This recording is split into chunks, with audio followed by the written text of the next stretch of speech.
It's here, it's finally here. The top 10, the final installment of CP's list of 2016. So without further ado, the number 10 movie on CP's 2016 list. Number 10. The oldest film seen on this list, The Revenant, which most people technically count as a 2015 film, wasn't released wide until 2016, and that's how I count it. But yeah, The Revenant, I'm the last person to the party with this one, evidently. So, you know, if you want to hear more about it, check the 77,000 other reviews on YouTube for it. Number 9. The Accountant.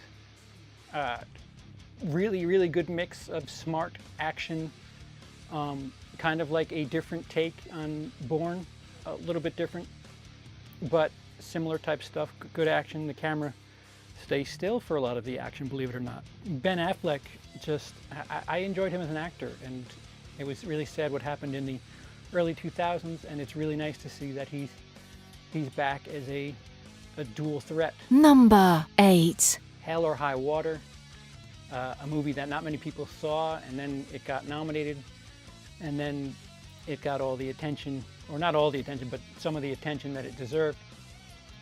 Just a gritty crime, robbery, heist movie. Heist, sure. But Ben Foster really, he plays that role really well, and just a perfect casting. Good time. Really worth the. I think it's certainly cheap by this point. It's been out a while. It's worth the price. Number 7. The internet darling of 2016, Deadpool. Everything I would want from a superhero movie. Some meta humor, some R-rated humor. I mean, these people are fighting to the death in some instances. So, yeah, good time. And Ryan Reynolds is perfect. He's absolutely perfect for Deadpool. There's nothing more to say. Number 6. Yes. Number 6, only number 6. Star Wars Rogue One. It was good, but I feel like it's better as a companion piece. It's a great appetizer to Episode 4, although I haven't got the Blu-ray yet, so haven't watched them back to back yet. That may change, but at the moment it feels good as a appetizer to A New Hope, and I just felt that other movies were a bit stronger. Sue me. Number 5. The Arrival. Brilliant filmmaking. As funny as it is, I don't give Amy Adams as much as the credit here, but it's still incredible regardless. Just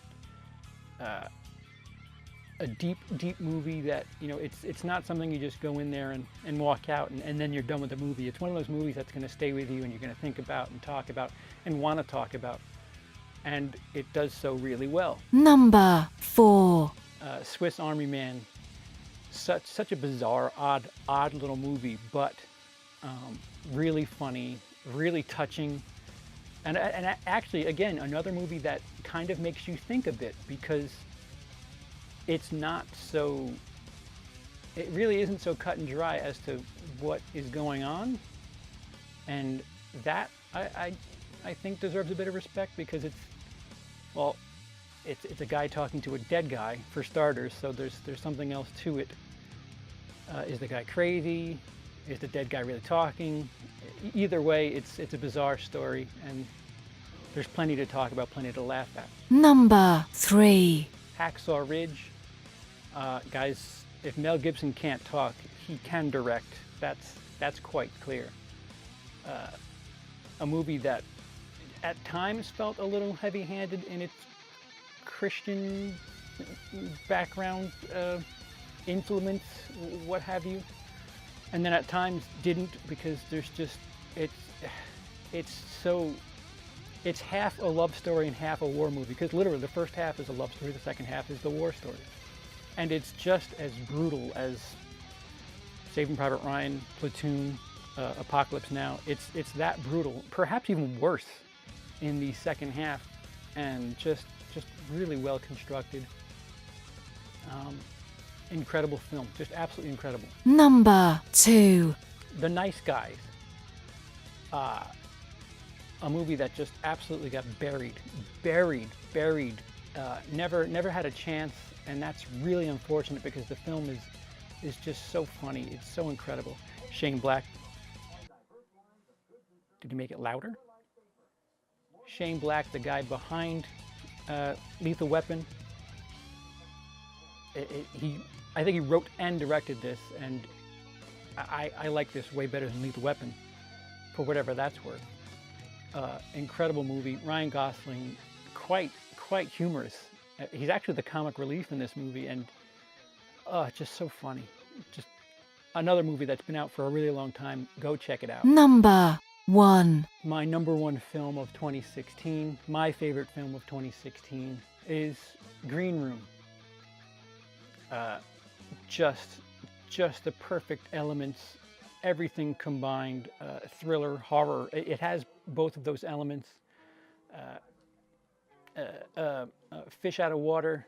It's a fish out of water story, and just really gnarly stuff.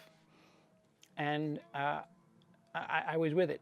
It was perfectly paced. It was dramatic. It was intense. It was everything. It was all I could ask for. So there it is, my number one film of 2016, Green Room. Go check it out. But now time for the special list. We're going to go over some of the stuff that I saw in 2017, but we're still 2016 films, and I guess I wanted to give them to you. The highest ranked of those is La La Land, which would be bumped up to about 12th. Jackie would be the next film in that list. Edge of 17 would be third on that list.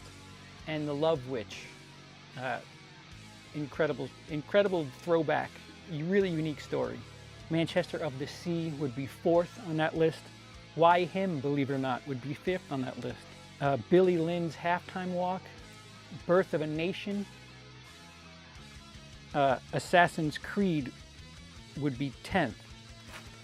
So there it is, guys. That's my 2016 list. The Patreon guys, you're gonna get the complete list with the movies I saw in 2017. Not that big a deal, but just a way of saying thank you. You're gonna get something that nobody else does. If you want to see my complete ranking with those extra 10 movies, just check out that Patreon page. If you enjoyed the list, please give it a thumbs up. If you have different opinions, by all means, throw it down below in the comments section. And if you really enjoy this channel, go ahead and click that subscribe button to get more. And if you have any requests, again, by all means, comment section. We won't see you in 12 months. Hopefully we'll see you in about 10 months for the 2017 list. But other than that, have a day. Be sure to like, comment and subscribe for more.